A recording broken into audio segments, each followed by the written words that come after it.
Let me introduce to you, Nicholas Bolton, or as he goes by on social media, Freedom Inc. Bolton has some very strong opinions. In his own words, the fact is that good men don't need laws and bad men don't follow them, so what's the point of laws?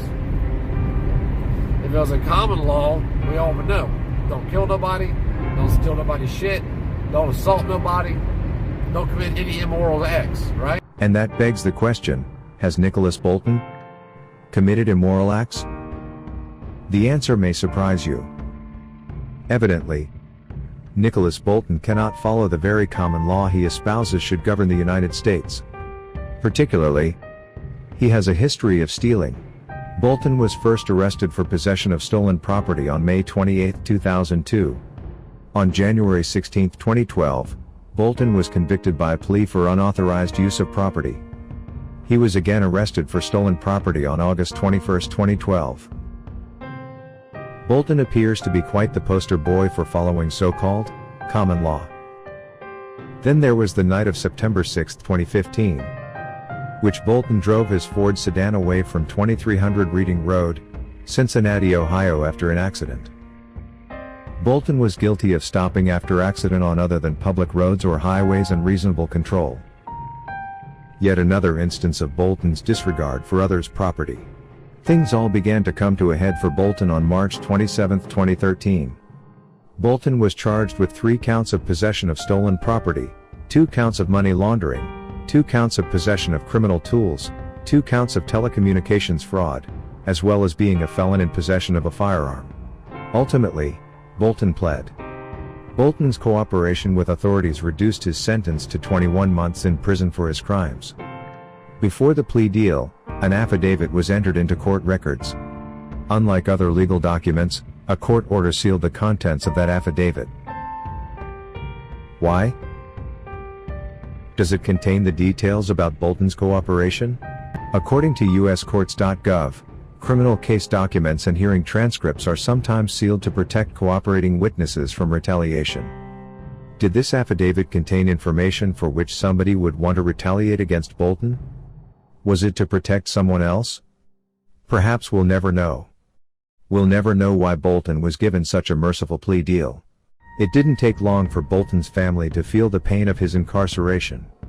Ultimately, Bolton left a wife and children at home while he paid his debt to society.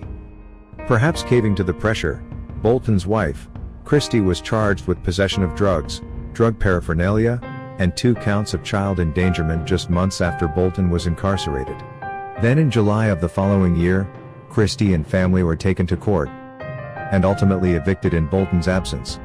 We could discuss more of Bolton's repeated irresponsible behavior, including over 17 police encounters in Hamilton County alone. We don't need to get into the details about drug abuse and other petty crimes to demonstrate Bolton has a history of committing fraud and property crimes against his countrymen. He wants to alleviate his fellow citizens of their hard-earned property. The fact is that good men don't need laws and bad men don't follow them, so what's the point of laws? If it was a common law, we all would know. Don't kill nobody, don't steal nobody's shit, don't assault nobody, don't commit any immoral acts, right? The most important takeaway is that Nicholas Bolton is an inmate. He is not a man. He let down his parents, his children, and his wife with his selfish, irresponsible, and criminal behavior. He is a con artist that is still trying to find ways to deprive Americans of their hard-earned money.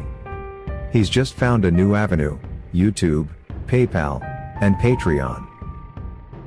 Despite being a selfish felon with no regard for your property, he is nothing more than a jailhouse constitutional lawyer. Criminals like Nicholas Bolton don't respect your rights and are not the leaders of the freedom movement. Bolton should be exposed for the fraud he is. All the information I've provided is easily verifiable with quick searches on the CaseNet of Hamilton County, Ohio. Supporting those like Bolton is counterproductive to the cause of liberty and limited government. Please spread the word so that others do not fall victim to his criminal actions or his misrepresentations.